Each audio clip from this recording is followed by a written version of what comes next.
Assalamualaikum warahmatullahi wabarakatuh. Perkenalkan, nama saya Zulfa Nitma. Saya dari Prodi Biologi. NPM saya 9201402111011.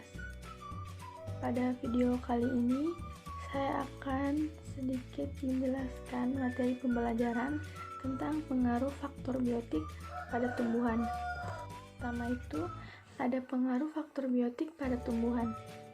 Nah, pada perkuliahan ini difokuskan pada pengaruh berbagai faktor biotik terhadap keberadaan tumbuh-tumbuhan. Alasannya adalah karena manusia memang memiliki peran yang sentral terhadap keberadaan tumbuh-tumbuhan. Termasuk ekosistem secara keseluruhan, manusia memiliki peran yang sangat besar dalam mempercepat ataupun menghambat bekerjanya ketiga mekanisme alamiah tersebut. Menurut Wirakusuma, jika tumbuh-tumbuhan hidup bersama dengan tumbuh-tumbuhan lain, maka akan memunculkan berbagai interaksi. Upaya penguatan terhadap pemahaman mahasiswa-mahasiswi akan dilakukan melalui pemberian contoh pada kasus-kasus yang dibahas dan kegiatan praktikum. Penggunaan multimedia dalam perkuliahan juga digunakan untuk mengoptimalisasi pencapaian kompetensi dasar dan indikator yang telah ditargetkan. Selanjutnya ada interaksi antara tumbuhan. Antara mereka, baik yang bersifat positif maupun negatif. Interaksi yang bersifat positif, misalnya simbiosis mutualisme dan simbiosis komensalisme. Sedangkan interaksi yang bersifat negatif, ada berbagai kemungkinan interaksi yang muncul adalah kompetensi dan parasitisme. Yang pertama, simbiosis mutualisme dan simbiosis komensalisme. Yang kedua ada kompetisi dan parasitisme. Yang ketiga ada interaksi antara tumbuhan dan hewan. Interaksi antara tumbuhan dan hewan dapat terjadi dalam berbagai bentuk. Secara umum, interaksi di antara keduanya dikelompokkan menjadi dua, yaitu herbivora dan simbiosis dan non-simbiosis. Selanjutnya, interaksi antara tumbuhan dan mikroorganisme. Dalam interaksi tersebut, ada yang kedua-duanya diuntungkan, tapi ada juga yang hanya salah satu yang diuntungkan.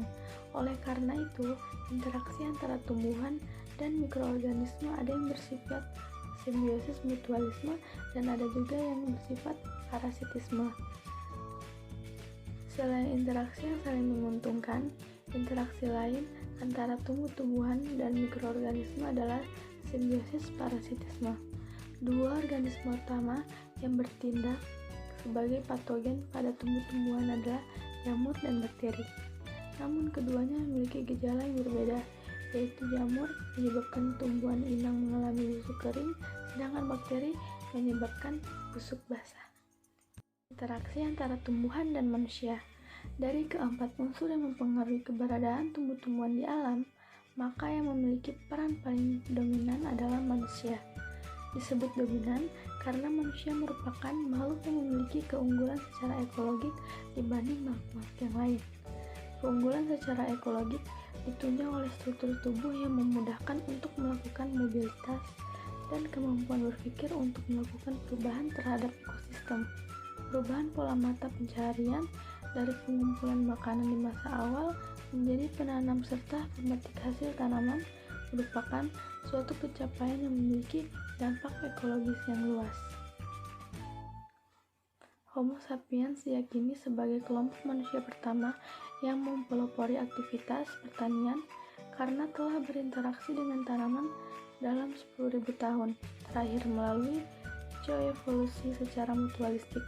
Akan tetapi, jauh sebelum itu diketahui bahwa manusia telah menggunakan tumbuh-tumbuhan untuk berbagai hal yang diperoleh melalui kegiatan pengumpulan dari alam liar.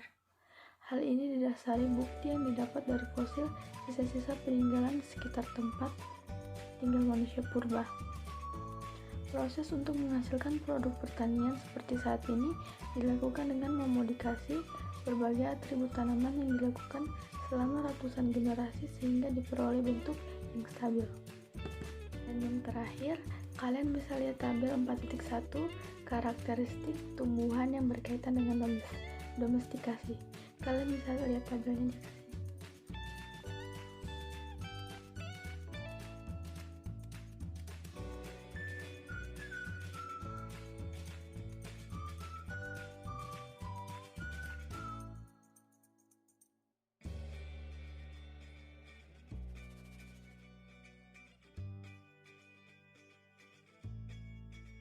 sekian video pembelajaran dari saya.